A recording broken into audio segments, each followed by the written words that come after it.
महादेव, जो व्यक्ति पथभ्रष्ट हो जाए, जैसे मदिरा के नशे में पड़ गया, कहीं जुए में पड़ गया, कहीं मांसाहार में पड़ गया, कहीं व्यसन में पड़ गया, कहीं गलत काम में अगर कोई जा रहा है, तो श्रम्भेश्वर महादेव के नाम से काली तिल भगवान शिव को समर्पित करी जाती है। महाराज काली तिल को वापस उठा कर ले आते हैं। उसी काली तिल को जो मदिरा का नशा करने वाला होता है या जो गलत व्यसन में डूबा हुआ होता है, उसको वो सुबह के समय अगर नहीं खाता तो भोजन के साथ उसको दिया जाए। श्रम्भेश्वर महादेव।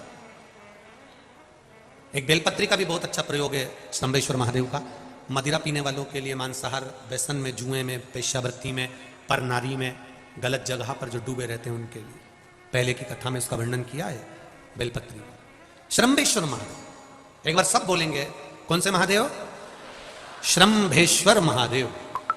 फिर जम के बोल लो एक बार, श्रम्भेश्वर महादेव। जब हमारे घर में क्रोध बढ़ता है या कोई गलत कार्य में जाने लगता है तो श्रम्भेश्वर महादेव का हमें शरणागति लेना चाहिए, श्रम्भेश्वर महादेव का पूजन करना चालू कर देना चाहिए। कई लोग कहते हैं महाराज जी श्रम्भेश्वर महादेव का मंदिर कहाँ मिलेगा, हम कहाँ पूजन करने जाए? कहीं नहीं जाना, तुम्हारे घर के पास में जो शंकर जी का मंदिर है वहीं जाओ, उसी देवालय में, उसी मंदिर में जाओ, श्रम्भेश्वर महादेव के नाम से जल चढ़ाना प्रारंभ करेंगे। वो जल जो गलत संगत में पड़ा हुआ है उसका आचमन कराना प्रारंभ करेंगे, अपने आप उसकी धीरे धीरे बुद्धि सुधरना प्रारंभ हो जाएगी। ऐसा श्रम्भेश्वर महादेव का है। कुछ स्थान हमारे यहाँ पर बड़े सुंदर सुंदर स्थान निश्चित किए गए हैं, जैसे कैंसर आदि के मरीज के लिए हम लोग पहले भी कहते हैं कि त्रिजुगी नारायण का जल बड़ा महत्व रखता है। जिसका शरीर या जिसको एक पत्र आया है कि किसी को मिर्गी का झटका आना चालू हो गया था। अब पत्र ढूंढेंगे तो समय थोड़ा लग जाएगा, जिसने लिखा है उसके स्मरण में होगा। जिसने भी लिखा होगा कि बीमारी के चलते चलते फिर मिर्गी आना चालू हो गई, जिसने भी लिखा है वो दोनों हाथ एक बार हिला देना। जिसके लिए भी लिखा हुआ वो इतना ध्यान नहीं आ रहा, तो उनको मिर्गी का झटका आना प्रारंभ हुआ। अब मिर्गी का झटका आना प्रारंभ हुआ,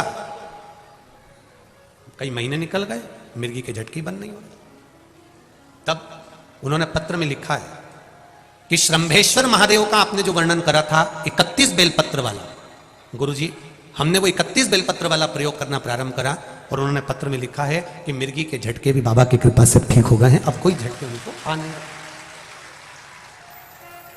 श्रम्भेश्वर महादेव का जो वर्णन है, श्रम्भेश्वर महादेव का जो गुणगान है, यह कोई साधारण नहीं है। शिव महापुराण में भागवत के प्रहलाद चरित्र को लाकर रखा गया है केवल श्रम्भेश्वर महादेव के प्रागट्य के लिए। ऐसा श्रम्भेश्वर महादेव का गुणगान। एक बार फिर आप लोग भूल ना जाओ, उसके लिए एक बार फिर से बोल लो, कौन से महादेव? श्रम्भेश्वर महादेव। ये श्रम्भेश्वर महादेव जैसे कुंदकेश्वर महादेव, कुंदकेश्वर महादेव का क्या काम है? माता पार्वती ने विदल उत्पल को मारने के लिए जो कुंदुक फेंका था, वो कुंदुक भगवान शंकर के पांव में जाकर गिरा था, तो शिव जी का नाम कुंदकेश्वर हो गया था। जब हमारे यहां कोई दवाई नहीं लगती शरीर में, कोई कैंसर जैसा रोग हो गया, किडनी लीवर का रोग हो गया या बीपी शुगर का रोग हो गया, शुगर लेवल में नहीं आ रही है, तो आप शंकर जी पे से जो बेलपत्र ला रहे हो कुंदकेश्वर महादेव के नाम से लाओ।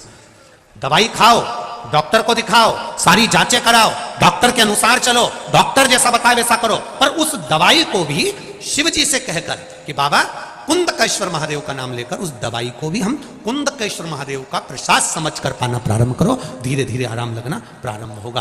कुंदकेश्वर महादेव रोग मुक्ति के लिए होते हैं और श्रम्भेश्वर महादेव, बोलो बोलो जरा जम के, व्यसन की समाप्ति के लिए।